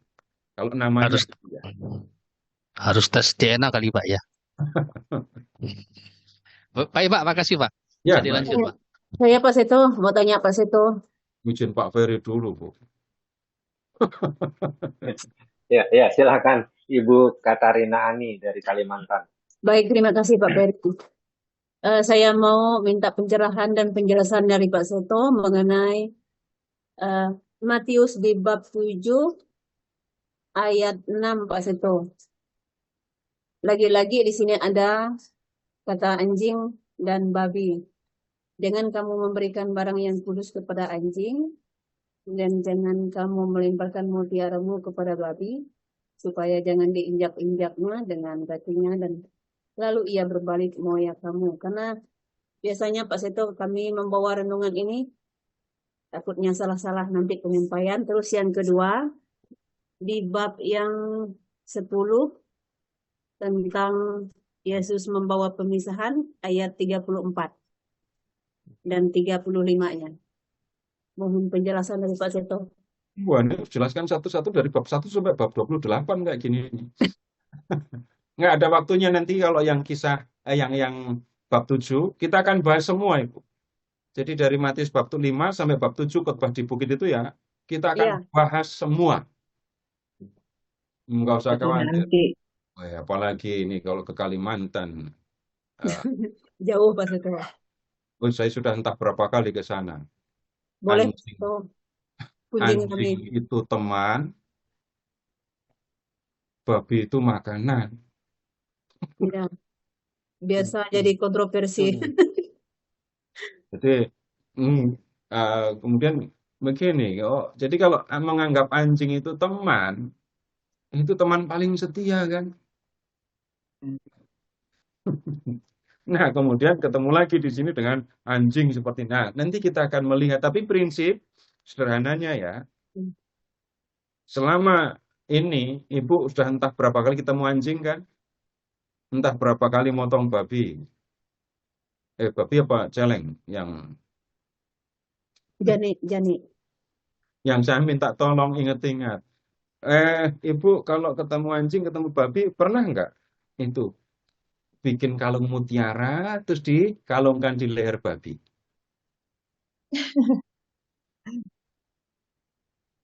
Enggak kan? Ya. Kenapa? Anjing nggak tahu, babi nggak tahu indahnya mutiara itu.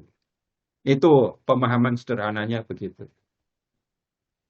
Mau seindah apapun mutiara, ya, itu kalau dikasih ke leher babi atau leher anjing, tidak kemudian anjingnya, babinya jadi kemayu jalannya, terus merasa paling cantik itu.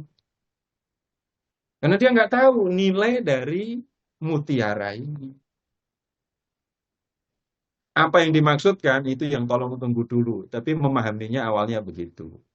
Jadi mutiara itu indah. Yang mengatakan mutiara itu indah siapa? Ya manusia yang tahu keindahannya. Mutiara dikasih babi, ya nggak ngaruh apa-apa. Apalagi babi yang datang dari hutan. Sama saja tambah nggak ngerti apa-apa tentang keindahan mutiara itu. Ya begitu dulu ya, Bu ya. Kemudian tentang Tuhan Yesus membawa pemisahan. Silakan mengingat begini. Ketika para rasul memberitakan Yesus, ya, itu satu keluarga, ada yang percaya, ada yang tidak. Ada yang percaya, ada yang tidak. Nah, perhatikan kata pedang. Pedang itu digunakan untuk membelah. Dan ketika terjadi pembelahan, maka ada pemisahan kan di situ. Yesus menunjukkan resiko atau apa yang akan terjadi ketika para rasul memberitakan Injil. Akan ada yang percaya, akan ada yang menolak untuk percaya. Yang menolak untuk percaya bisa berlaku negatif kepada yang percaya. Bahkan itu terjadi di dalam keluarga. Dalam hal ini Bapak Ibu, jangan berpikir tentang baptisan bayi sekarang dan enggak. Awal ketika para rasul memberitakan Injil, terjadi pemisahan itu. Dan kemudian Yesus mengatakan, aku datang bukan untuk membawa damai. Maksudnya, ya ini tadi, bukan supaya semua orang rukun, tapi nggak selamat. Mau hidup seperti apa, terserah, yang penting rukun. Bukan itu tujuan Yesus. Tuhan Yesus datang untuk menunjukkan ini keselamatan yang diberikan Bapa melalui aku. Kamu percaya kepadaku, kamu selamat. Kamu nggak percaya, silahkan, terserah. Tapi ada pemisahannya di situ itu. Bisa dipahami Bu, belum waktunya saya bicara detailnya. Bisa Pak Seto, bisa Ya. sedikit. Terima kasih Pak Seto. Iya, wong saya ngomongnya juga cuma sedikit kok. Pak Heri izin bertanya. Sebentar. Pak Seto mau menjawab pertanyaan lagi atau mau Ya, dilanjut? satu lagi dah. Oke, satu lagi Bapak silakan. Ya, Pak Seto selamat malam. Ya, selamat malam. Pak Seto, kembali lagi pertanyaan Ibu yang pertama mengenai Farisi, Saduki, ahli Taurat, kan masih ada kelompok Eseni dan imam-imam kepala Pak Seto ya. Kelompok Eseni kan juga imam kalau nggak salah Pak Seto ya. Apakah mereka juga bagian dari kelompok Saduki atau ada kelompok lain lagi? Ya, itu Bapak udah jawab sendiri gitu kok pertanyaan. Oh sama ya Pak Seto ya. Berarti mereka tuh orang Saduki Sekarang juga. begini, Bapak Ibu akan ada itu tadi, orang Yahudi di zaman Yesus itu tidak satu kesatuan dengan satu pimpinan, enggak begitu. Ada banyak kelompok. Ada banyak kelompok yang baru disebut Saduki, Farisi. Nah, kemudian Bapak Ibu silakan mengingat Yohanes Pembaptis. Yohanes Pembaptis. Pertanyaannya, itu Yohanes itu hidupnya di mana? Di gurun kan? Gurun. Ngapain? Kelompok Ngapain Eseni. hidupnya di gurun? Nah, kemudian begini, dalam ini munculnya di dalam studi ya, studi dari tulisan sampai ke arkeologi, lalu akan ketemu Bapak Ibu di dalam masyarakat keagamaan Yahudi di zaman Yesus. Itu ada kelompok yang seperti para rahib Katolik itu. Seperti para rahib Katolik. Jadi mereka pergi menyendiri, pergi ke padang gurun, membuat tempat tinggal, membuat satu tempat untuk tinggal bersama. Apa yang mereka lakukan? Mereka melihat begini, kenapa kok mereka meninggalkan Bait Allah? Ibadah di Bait Allah sudah nggak beres lagi. Dan mereka, kalau pakai bahasa sinis ya, mereka muak dengan ibadah di Bait Allah, dan mereka memilih untuk mengundurkan diri. Mereka pergi ke padang gurun, lalu membuat tempat untuk tinggal, dan di situ mereka tinggal bersama. Satu hal penting yang mereka kerjakan, itu adalah menulis, menyalin kitab-kitab dari zaman jauh sebelum Tuhan Yesus lahir. Nah, kelompok ini Bapak Ibu tinggalnya di gurun, mengutamakan apa menyebutnya ya, ibadat yang sesungguhnya, bukan korban-korban. Kemudian ya, mereka juga menantikan datangnya Mesias, tapi Mesias yang mereka percaya beda dengan yang dipercaya oleh orang Yahudi pada umumnya. Nah, tinggalan mereka Bapak Ibu, kalau Bapak Ibu pergi ke ini Israel, mungkin akan ada jalur untuk pergi ke suatu tempat namanya Qumran di dekat Laut Mati. Di situ ditemukan naskah-naskah yang sangat kuno dari abad pertama jadinya ya. Tapi kemudian begini, naskah-naskah ini menjadi sangat penting untuk studi kitab suci. Dan mereka ini, loh kok sampai habis, ikut perang. Udah, naskahnya ditinggal, disimpan di gua-gua, lalu mereka ikut perang, lalu habis. Ini kelompok lain lagi yang, ya, kemungkinannya ya, Yohanes Pembaptis punya kontak dengan kelompok yang disebut kelompok Eseni ini. Yang ini Bapak Ibu nggak ngerti nggak apa-apa. Tapi Saduki dan Farisi harus ngerti, supaya tidak salah memahami. Karena kelompok Eseni nggak muncul di dalam Alkitab. Jadi paling kita hanya bisa mengatakan kelompok ini punya pengaruh kepada Yohanes Pembaptis. Ah, begitu aja Pak. Ya. Terima kasih. Baik, kalau sekarang, ini ya, sekarang kita ke khotbah di bukit. Alamak. Pas itu, Oh, Ferry, saya mau bertanya. Matius Ya. 1, bab 16. Yakub melahirkan Yusuf suami kepada Maria.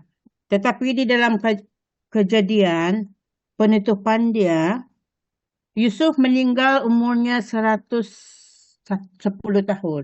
So bagaimana Yusuf masih hidup begitu lama? Oh, baik. Jadi begini, itu dua orang yang hidup di masa yang berbeda. Dua orang hidup di masa di zaman yang berbeda, namanya sama. Jadi Yusuf yang disebut di kitab Kejadian itu anak dari Yakub, ya. Nah, kalau Ibu sekarang lihat di Matius bab 1 ya, Ya, ya. 16. Tunggu dulu. Ibu lihat ayat 2 dari Abraham ya. Abraham mempunyai anak Ishak. Ishak mempunyai anak Yakub. Yakub mempunyai anak Yehuda dan saudara-saudaranya. Nah, Yusuf itu adalah salah satu anak dari Yakub ini. Bukan Yakub yang Abraham lah. Kenapa? I'm confused lah. Maksudnya Yusuf itu bukan keturunan si Yakub di dalam perjanjian lama. Belum selesai. Belum selesai ya. Jadi di sini kita ketemu dengan Yakub. Yakub itu punya anak 12. Ya. Jadi yang disebut di sini hanya Yehuda. Yang paling akhir namanya Benyamin. Kakak Benyamin. Nah, itu Yusuf. Terus, belum selesai ya. Lalu ayat 3, Yehuda mempunyai anak. Jadi urutannya gini. Yehuda, terus kemudian Peres dan Zerah. Peres, terus Hezron, Ram, terus baru sekarang ke ayat 14. Azor mempunyai anak Zadok, Zadok mempunyai anak Hakim, Hakim mempunyai anak Eliud, Eliud mempunyai anak Eleazar, Eleazar mempunyai anak Matan, Matan mempunyai anak Yakub. Nah, ini Yakub bin Matan. Oke. Nah, yang tadi Yakub bin Ishak kan? Iya. Nah, kemudian Yakub mempunyai anak Yusuf. Iya, ini mirip ya, namanya sama. Ini Yakub, Yusuf bin Yakub, namanya sama, tapi orangnya beda jauh sekali. Oh, different person lah. Ya, different person. Oke, thank you.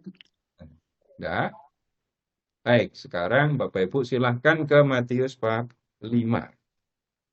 Kita lihat tentang ini isi dari khotbah di bukit.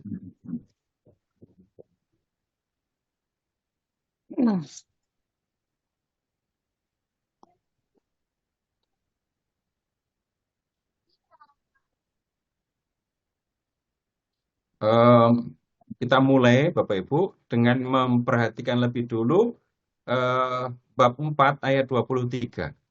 Ya. Yesus pun berkeliling di seluruh Galilea.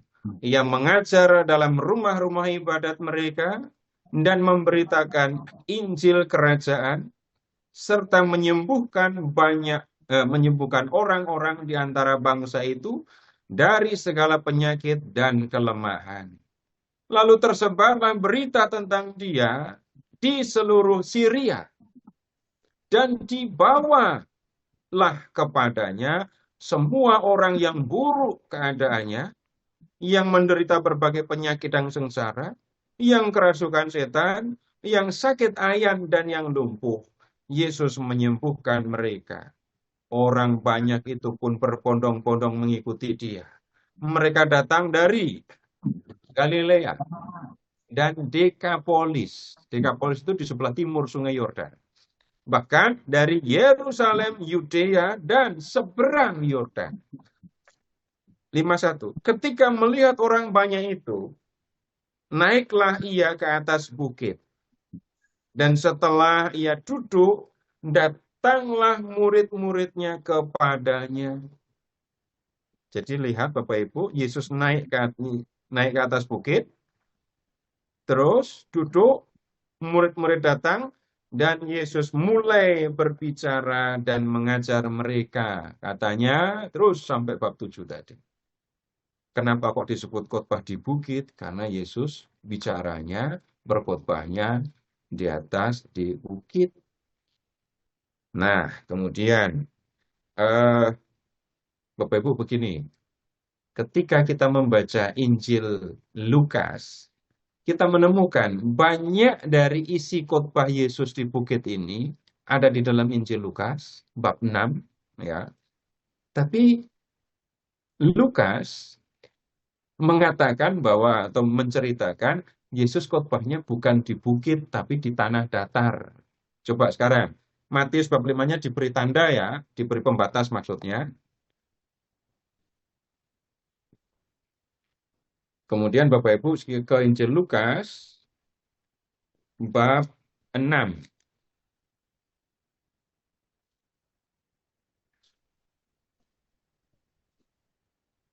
Bab 6 silahkan mulai dari ayat 12. Suatu ketika pada hari-hari itu pergilah Yesus ke bukit untuk berdoa, dan sepanjang malam ia berdoa kepada Allah. Ketika pagi tiba, ia memanggil murid-muridnya, lalu memilih dari antara mereka 12. Jadi muridnya lebih dari 12. Yang disebutnya rasul. Nah, itu ada daftarnya. Nah, 17. Lalu ia turun dengan mereka dan berhenti pada suatu tempat yang datar. Di situ ada sejumlah besar muridnya dan banyak orang lain dari seluruh Yudea, Yerusalem, dan daerah pantai Tirus dan Sidon. Mereka datang untuk mendengarkan dia dan untuk disembuhkan dari penyakit mereka. Mereka yang menderita karena roh-roh jahat pun disembuhkan. Semua orang banyak itu berusaha menyentuh dia karena ada kuasa yang keluar dari dia dan menyembuhkan semua orang itu. Lalu Yesus memandang murid-muridnya dan berkata, "Berbahagialah, hai kamu yang miskin, karena kamulah yang punya kerajaan Allah." Sama kan? Tapi Bapak Ibu, Lukas menjelaskannya dengan cara berbeda. Saya tidak akan membuat perbandingan serius, tapi saya hanya mengajak Bapak Ibu untuk melihat apa yang disampaikan dalam khotbah di bukit di Injil Matius, itu ada ya di Injil Lukas. Di Markus dan di Yohanes enggak ada. Cuma ada di Matius dan Lukas. Lalu dalam Injil Lukas, Bapak Ibu tidak akan menemukan kalimat-kalimat yang merupakan kutipan dari Taurat. Kutipan Tauratnya nggak disebut, nggak disampaikan di dalam Injil Lukas. Dari situ kita tahu, Bapak Ibu, Matius menulis Injil ini pasti untuk orang-orang Kristiani yang punya latar belakang Yahudi. Sedangkan Lukas bukan untuk orang Yahudi. Kenapa kok begitu jelas? Kamu telah mendengar firman, mata, ganti gigi, gigi ganti gigi. Orang Yahudi memang pernah mendengar itu di dalam Taurat. Orang bukan Yahudi, nggak punya Taurat, nggak ngerti itu. Jadi nggak cocok kalau diambil kutipan, kamu telah mendengar firman. Nah, sekarang Bapak Ibu kembali ke Injil Matius bab 5 ya. Kita ini perhatikan isi dari khotbah di bukit. Kembali ke bab 5, lihat mulai dengan ayat 3, kita ketemu ucapan bahagia. Ucapan bahagia, lihat berbahagialah. Bapak Ibu coba dihitung berbahagialahnya ada berapa coba? 1, 2, 3, 4, 5, 6, 7, 8, 9, 10. Jadi lihat ayat 3, 4, 5, 6, 7, ya. Ayat 8, ayat 9, ayat 10, ayat 11. Kemudian, sekarang Bapak Ibu lihat ya, ayat 10 sampai dengan 12.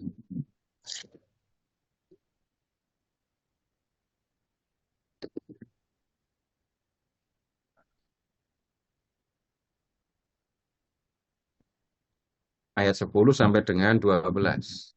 Itu Berbahagialah muncul orang berbahagialah, berbahagialah, terus bersukacita dan bergembiralah ya. iya. Tapi kalau kita perhatikan keseluruhannya, mengatakan yang sama. Berbahagialah orang yang dianiaya karena kebenaran, karena merekalah yang punya kerajaan surga. Berbahagialah kamu, jika karena aku orang mencela dan menganiaya kamu, serta menunjukkan segala fitnah kepadamu. Bersukacita dan bergembiralah, karena upahmu besar di surga, sebab demikian juga telah dianiaya nabi-nabi yang datang, yang sebelum kamu. Karena itu ada yang menghitung ayat 10 sampai dengan 12 itu satu doang. Jadi ayat 3, 4, 5, 6, 7, 8, 9, 10 sampai dengan 12. Jadi menghitungnya jadinya cuma 8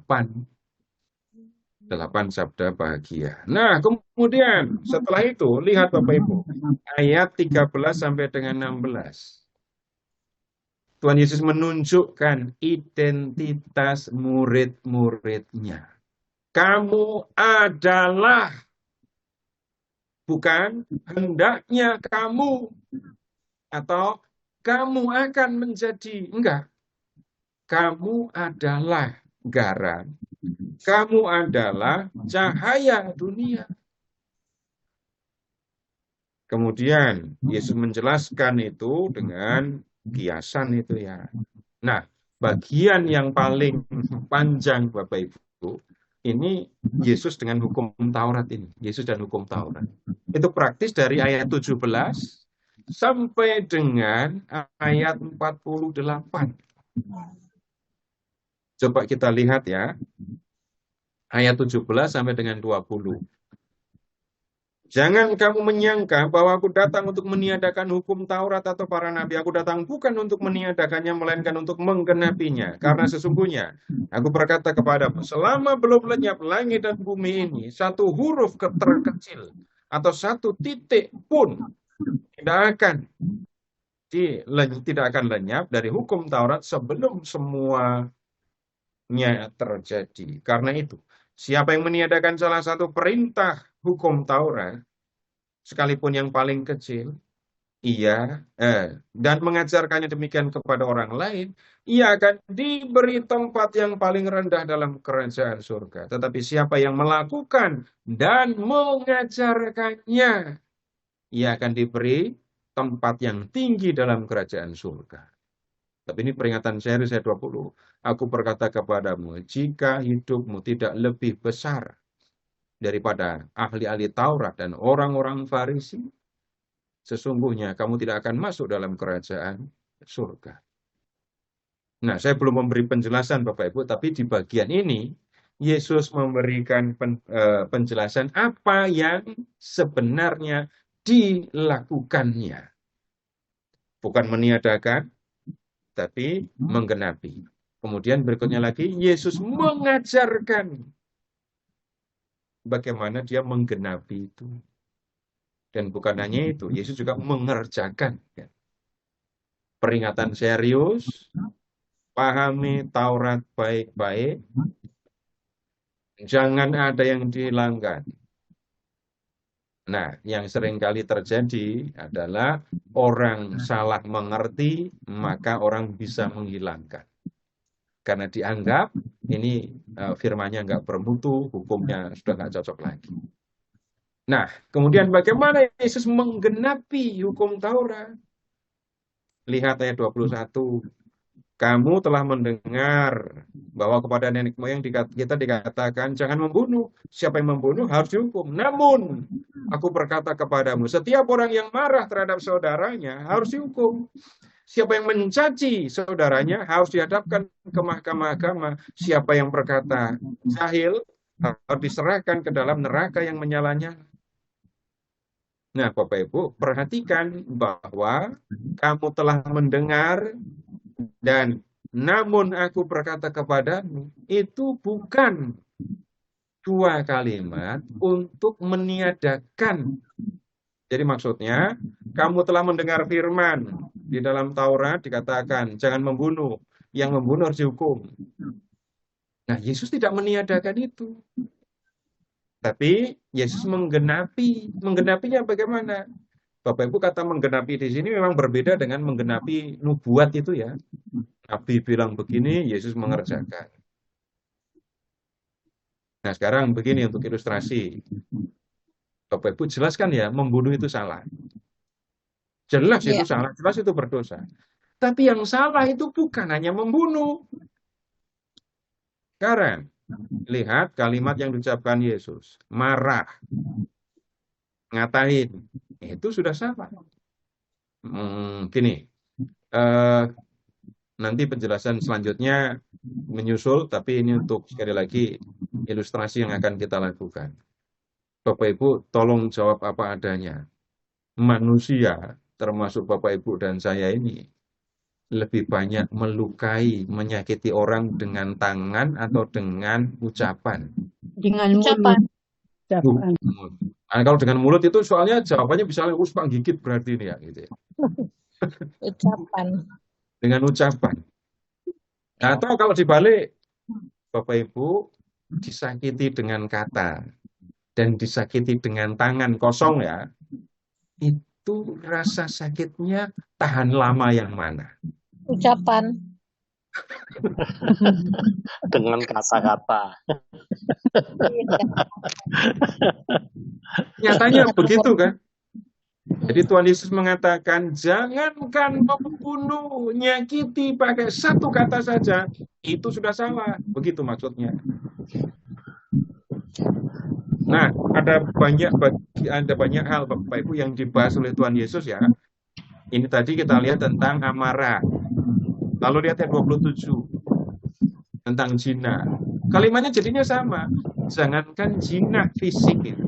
Berzina dalam hati saja itu sudah salah gitu. Nah, kemudian setelah zina, nah ini yang membuat banyak orang juga kebingungan membaca tentang ucapan Yesus mengenai perceraian. Ini nanti kaitannya dengan Injil Matius bab 19. Lalu mengenai sumpah ayat 33. Ayat 38 ini mengenai pembalasan. Lalu lihat ayat 43 ini mengenai mengasihi musuh. Ini jadi Yesus meluangkan apa menyebutnya ya, banyak waktu untuk membahas Taurat ya. Jadi Yesus menunjukkan sikapnya terhadap Taurat dan kemudian Yesus menunjukkan bagaimana firman perintah yang ada di dalam Taurat harus dipahami. Nah, sekarang lihat ke bab 6 ayat 1. Sedekah. Yang ayat 1-nya. Ingatlah, jangan kamu mengamalkan kesalehanmu di depan umum supaya dilihat orang, karena jika melakukan demikian, kamu tidak memperoleh upah dari Bapamu yang di surga. Nah, kalau Bapak Ibu dengan ungkapan yang lebih gampang dimengerti, jangan mengamalkan kesalehanmu di depan umum supaya dilihat orang. Kalau diringkas dua kata saja. Jangan munafik, gitu kan? Iya, jangan soal. Nah, ini munafik dalam arti yang sebenarnya yang ini. Nah, perhatikan kata kesalehan. Orang Yahudi itu mengukur kesalehan atau menunjukkan bidang-bidang kesalehan dalam hidup keagamaan dalam 3 hal. Ayat 2 itu nomor 1, memberi sedekah. Nomor 2 itu ayat 5, berdoa. Yang ketiga, ini ayat 16, berpuasa. Tanda kesalehan itu sedekah, berdoa, puasa. Berpuasa. Ya, itu 3 tanda orang ini orang saleh, orang baik, orang yang dekat sama Tuhan. Lalu akan ketemu puasa di depan, puasa, tapi dengan ditunjukkan kalau dia puasa. Gitu. Nah, kemudian yang berikutnya Bapak Ibu, kita menemukan hal yang berkaitan dengan ini, harta dan kekhawatiran ini ya. Kumpulkan harta di surga, ayat 19 sampai dengan 24. Tapi jangan khawatir tentang hidupmu di dunia. Kumpulkan harta di surga, tapi nggak usah khawatir tentang hidupmu di dunia. Maksudnya apa mengumpulkan harta di surga itu?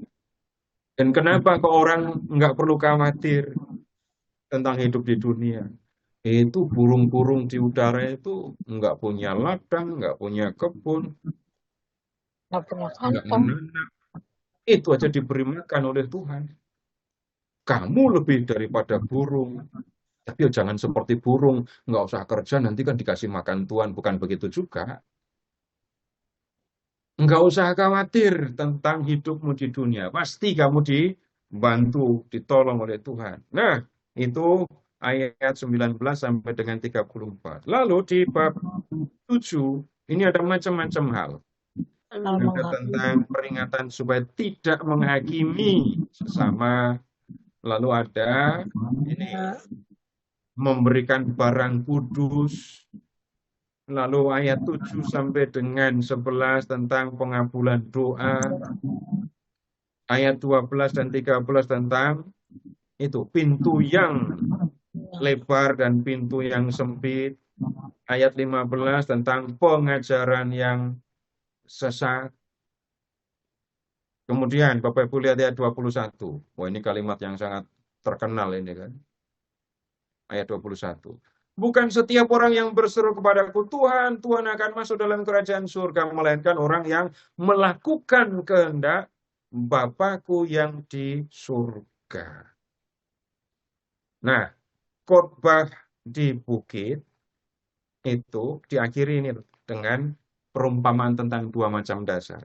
Setiap orang yang mendengar perkataanku dan melakukannya, dia seperti orang bijaksana. Orang bijaksana itu kenapa? Mendirikan rumahnya di atas batu.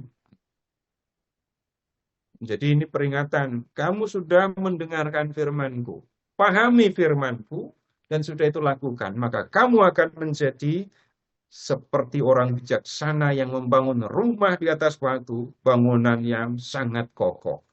Ayat 28. Setelah Yesus mengakhiri perkataan itu, takjublah orang banyak itu mendengar pengajarannya. Kenapa?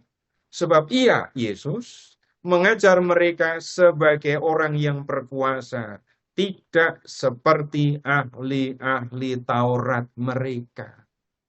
Loh, memang beda cara Yesus mengajar dengan ahli Taurat. Nah, pendengar yang hadir waktu itu mengatakan begitu. Yesus kalau mengajar tidak seperti ahli Taurat. Yesus kalau mengajar sebagai orang yang punya kuasa. Maksudnya, Bapak Ibu ingat tadi ya, kamu telah mendengar firman. Jangan berzina, tapi aku berkata kepadamu, setiap orang yang memandang perempuan dan menginginkannya, sudah berzina dengan dia di dalam hati. Yesus yang mengatakan, ahli-ahli Taurat tidak mengatakan dengan cara seperti itu. Mereka akan mengatakan, aku berkata begini karena guruku ngomongnya begini. Aku ngomong begini karena guru dari guruku bicara begini. Yesus mengatakan apa? Tapi aku berkata kepadamu, jangan bersumpah entah demi apapun. Kalau iya, bilang iya. Kalau enggak, bilang enggak. Itu otoritas atau kuasa Yesus ketika mengajar bila dibandingkan dengan para ahli Taurat. Dan Bapak Ibu untuk persiapan belajar selanjutnya, Bapak Ibu baca bagian demi bagian dan jangan hanya satu kali membaca. Yang kali ini tolong bacanya dengan teliti ya. Jadi baca dengan ketelitian, lalu kita nanti akan mempelajarinya bagian demi bagian. Jadi untuk malam hari ini cukup dulu ya. Dan mari kita sekarang berdoa. Dalam nama Bapa dan Putra dan Roh Kudus. Amin. Allah Bapa yang Maha Kasih, kami mengucap syukur kepadamu. Karena malam hari ini kami telah bersama-sama mempelajari firman Putramu yang tertulis di dalam Injil Matius. Bapa, kami ingin mengerti apa yang Kau kehendaki. Kami ingin memahami apa yang Kau firmankan kepada kami. Bantulah kami Bapa, agar kami setia untuk mempelajari, untuk mendengarkan firman. Kami percaya dengan mendengarkan firman itu, Engkau sendiri yang sebenarnya bekerja dan menaburkan firman itu, menumbuhkannya di dalam hati kami. Bapa, ajarilah kami untuk memiliki hati, pikiran, dan telinga seorang murid yang duduk untuk mendengarkan firman yang disampaikan oleh guru kami, Putramu sekaligus Tuhan kami. Berikanlah kepada kami hati yang jernih, pikiran yang jernih, agar kami benar-benar dapat memahami apa yang Kau kehendaki. Bapa, kami juga berdoa untuk saudara-saudara kami yang mengalami kesulitan untuk belajar. Bantulah saudara-saudara kami yang mengalami kesulitan untuk belajar, agar mendapatkan waktu, kesempatan untuk bisa mempelajari firman-Mu. Bantulah juga saudara-saudara kami, agar ketika menghadapi kesulitan untuk belajar, tidak cepat-cepat meninggalkan firman-Mu, tapi dengan tekun tetap berusaha untuk memahaminya. Kami percaya kepadamu Bapa, karena Tuhan Yesus sudah menjanjikan kepada kami untuk mengutus Roh Kudus-Mu, untuk menerangi hati setiap orang yang percaya kepada Putra-Mu, mengingatkan apa yang sudah diajarkannya, dan memberikan kekuatan untuk melakukan apa yang difirmankannya kepada kami. Kemuliaan kepada Bapa dan Putra dan Roh Kudus, seperti pada permulaan, sekarang selamanya, pada segala abad. Amin. Dalam nama Bapa dan Putra dan Roh Kudus. Amin. Amin.